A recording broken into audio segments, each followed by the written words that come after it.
Salut tout le monde, bienvenue dans cette nouvelle vidéo. Je m'appelle Nicolas Lafay, je suis créateur de contenu, photographe, filmmaker et aujourd'hui je vais vous parler d'une fonctionnalité incroyable, d'une mise à jour incroyable proposée par Adobe Lightroom. Il fallait absolument que j'en fasse une vidéo tout simplement parce que je viens de sortir ma formation sur Lightroom dans laquelle j'épluche tout le logiciel, toutes les fonctionnalités, tout ce que vous pouvez faire, comment l'utiliser, pourquoi le faire pour atteindre le résultat que vous souhaitez, que tout est possible sur Lightroom. Franchement, je crois que ça fait 48 heures que j'ai sorti ma formation, qui a cette mise à jour de malade que je vais vous présenter. Vous allez voir, c'est abusé. Si cette vidéo vous apporte quelque chose, je vous laisse mettre un petit like à cette vidéo, un petit pouce bleu, ça m'aide à me développer. Abonnez-vous si jamais ce n'est pas encore fait. On passe tout de suite derrière l'ordinateur. Je vous montre ça en l'espace de quelques minutes. Vous allez voir, c'est très rapide. Allez, c'est parti. On se retrouve sur le logiciel. Donc pour commencer déjà, forcément, il faut que vous fassiez la mise à jour. Si ce n'est pas encore fait, vous faites la mise à jour. Vous allez voir dans votre Adobe Creative Cloud où vous avez la possibilité de faire la mise à jour, faites la mise à jour. Je vais commencer par la première fonctionnalité qui est pour moi une des plus incroyables. Il s'agit de la réduction de bruit par intelligence artificielle. Vous allez voir, je vais vous montrer un exemple, une photo de nuit, vous voyez. Par exemple, si je veux éclaircir ma photo pour récupérer des informations comme le ciel, j'aime bien le contraste de couleurs entre le feu de camp et le bleu du ciel. Donc si j'avais envie de faire ressortir davantage de détails, je vais faire ça grossièrement pour vous montrer la puissance du truc. Donc vous voyez, si je zoome, il y a du bruit à fond. Vraiment, la photo est vraiment dégradée. C'est pas exploitable, du moins dans l'idée que j'ai d'éclaircir les ombres, c'est pas exploitable. Mais vous allez voir, on va tester un peu ce qu'il y a dans le ventre. Donc vous allez dans la partie ici du panneau des réglages de lumière, couleur, etc. Vous scrollez jusqu'en bas dans la partie détail, vous voyez maintenant il y a la nouvelle fonction réduction du bruit qui est proposée par l'intelligence artificielle. Vous pouvez le faire manuellement de gérer ça, mais ça sera jamais aussi performant que ce que je vais vous montrer. Donc je vous montre, ça mentionne que en fait vous allez avoir un deuxième fichier, du coup la photo va être dupliquée au format DNG cette fois-ci pour appliquer cette réduction du bruit. Alors je vous montre, on va faire la réduction du bruit. Donc ça ouvre une fenêtre et vous avez la possibilité de modifier manuellement la quantité de réduction du bruit que vous voulez appliquer avec un aperçu. Donc moi j'ai fait brièvement un petit test, j'ai vu que c'était potable à 85, donc vous pouvez gérer, vous tester, vous jauger, savoir quel est votre besoin de réduction de bruit. Si vous voulez pas non plus avoir ce côté peinture à huile qui est affecté sur votre photo, vous avez la possibilité de modifier les détails, la super résolution, bref, chose que j'ai pas, ça sert à rien de trop pousser. En tout cas, pour réduire le bruit, vous voyez qu'il y a une durée estimée, donc le logiciel va travailler pendant 45 secondes pour me proposer ma réduction du bruit. Je vais peut-être aller un peu au-delà, je vais aller à 90. On va jouer un peu avec les compétences de cette fonctionnalité. On va tester, je fais améliorer, donc on patiente les 45 secondes. Ok, donc c'est terminé et vous pouvez voir, franchement, c'est incroyable.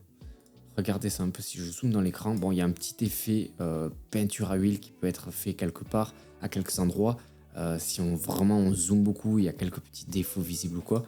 Mais d'un angle, de point de vue général, comme ça, de loin, c'est quand même incroyable. On a quand même la photo qui est largement exploitable. Je vous rappelle que, voilà, si je réduis un peu les hautes lumières ou quoi, je vous rappelle que de base, la photo, on va aller comparer, mais si on compare la quantité de bruit, la netteté et la capacité du logiciel à récupérer les détails, regardez, on voit le bout du lac, vraiment, on peut récupérer le ciel, on voit des étoiles. Franchement, je trouve ça incroyable. Ça me permet de récupérer des informations, de conserver ce contraste de couleurs entre le bleu nuit du ciel et l'ambiance feu de camp en bas. Je trouve ça terrible, chose que je ne pouvais pas faire sans la réduction du bruit. Si on clique ici, on voit que du coup on a le fichier créé, donc le DNG avec l'application de la réduction du bruit, et on a anciennement, non mais regardez-moi ça, franchement c'est incroyable, regardez la suppression du bruit qui a été effectuée par le logiciel. Si on compare l'avant-après, j'ai poussé le vis vraiment loin, vous avez vu que c'était une photo très bouchée, très sombre, que j'ai éclairci un peu dans l'excès volontairement pour tester un peu. Et si on voit, et je fais la réduction de bruit à 90%, vous avez vu, et franchement, on garde du détail. L'effet peinture à huile n'est pas non plus trop désagréable. Franchement, je dis bravo Lightroom. Voilà ce qu'il y en est de la première fonctionnalité. En ce qui concerne les autres fonctionnalités, une des nouvelles fonctionnalités présentées par le logiciel, il s'agit de spécifications dans les masques, c'est-à-dire que vous allez créer un nouveau masque ici. Vous aurez la possibilité, donc ça c'était déjà le cas, mais vous avez la possibilité du coup de détecter une personne.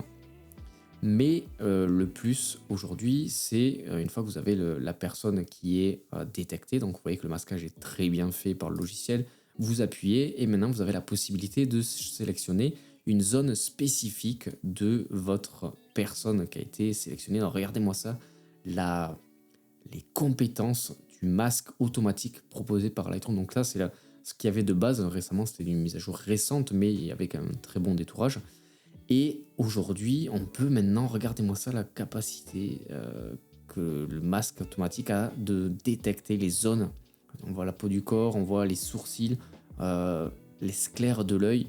Enfin, c'est incroyable si on veut l'iris et pupilles. Avant, il fallait faire au pinceau, c'était rapide avec le masquage automatique, etc. Mais là, on peut directement cibler une partie qu'on veut et on crée un masque et on n'a plus qu'à appliquer nos réglages pour retoucher la zone spécifique. Et c'est un réel gain de temps pour les créateurs qui veulent faire des retouches spécifiques, ou tout simplement ça peut être un point d'entrée pour les personnes qui n'osaient pas se mettre dans on va dire les aspects un peu plus techniques de Adobe Lightroom que je présente dans ma formation en détail. Donc là je passe en revue les nouveautés, mais les masques ça peut être effrayant pour certaines personnes. Et bien le fait qu'il y ait ces masquages automatiques, cette mise à jour rend totalement accessible au grand public les retouches spécifiques comme les yeux, etc. Et la dernière nouveauté que je veux vous présenter dans cette mise à jour de Lightroom, il s'agit encore une fois dans les masques. Donc je vais recréer un masque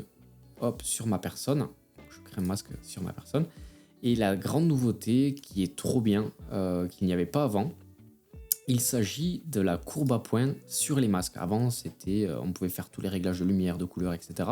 Mais il n'y avait pas les courbes à points, donc ils ont rajouté les courbes à points, ce qui fait que on peut appliquer nos réglages de courbe comme on le souhaite sur nos masques. Donc on peut faire une courbe en S, comme c'est souvent effectué, comme on le fait souvent, je le fais souvent moi aussi. On peut donner un look un peu plus fade avec toute la puissance, le pouvoir des courbes à points dans notre masque. Je trouve ça terrible. On peut donner une teinte de couleur, on peut vraiment tout est possible. Et je trouve que pour ceux qui n'ont pas forcément connaissance de l'impact des courbes à points, ça permet un contrôle total en fait de la lumière et des couleurs dans notre image, et le fait de pouvoir l'appliquer à une zone spécifique de l'image, je trouve que ça donne une liberté. Franchement, je me disais jusqu'à présent qu'il y avait quasiment full liberté dans l'utilisation de Lightroom. Et maintenant, avec cette mise à jour, je me rends compte qu'en fait, la liberté, elle est encore repoussée, les limites de la liberté elles sont encore repoussées grâce à cette fonctionnalité. Et vous l'avez compris, si vous pouvez le faire sur le masque en question, donc là, vous l'avez vu, je l'ai fait sur la personne, on peut très bien dupliquer et inverser le masque, c'est-à-dire que cette fois-ci, on va sélectionner le background, donc l'arrière-plan, et même chose, on va pouvoir utiliser la courbe à points pour n'affecter que l'arrière-plan de notre image, et donc détacher notre sujet du background ou créer un contraste de couleur entre notre personne et le background. Enfin, vous voyez, en fait, l'arrivée de la courbe à points dans les masques nous donne une liberté qu'on n'avait pas avant, et franchement, jusqu'à maintenant, on ne se disait pas que c'était indispensable, mais maintenant que c'est là, je me dis comment on faisait avant sans cette fonctionnalité.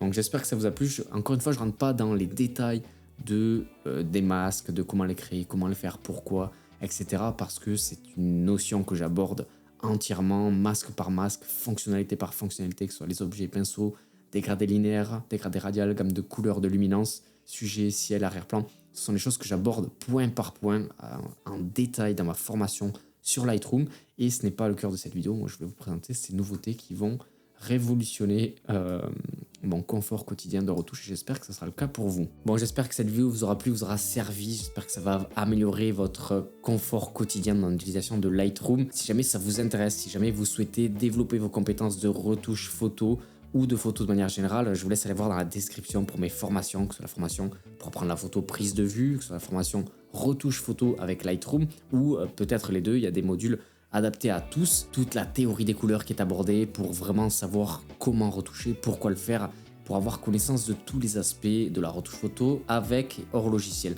Bref, si vous êtes curieux, je vous laisse aller voir dans la description. Merci d'avoir regardé cette vidéo jusqu'au bout. Je vous rappelle un petit pouce bleu pour me soutenir et abonnez-vous à la chaîne YouTube si jamais ça vous a plu, ça vous a apporté quelque chose. Je vous donne rendez-vous dans la prochaine vidéo. Je vous souhaite une très bonne fin de journée à tous et à très vite. Ciao, ciao! Je tiens à préciser que cette vidéo n'est pas sponsorisée par Lightroom, elle est sponsorisée par moi-même puisque je vais faire la promotion de mes formations au travers de cette vidéo. J'en profite, tant qu'à faire, on est dans le sujet, on est dans le thème. Mais c'est pas sponsorisé, je tiens à le préciser. Je le précise, je le rappelle.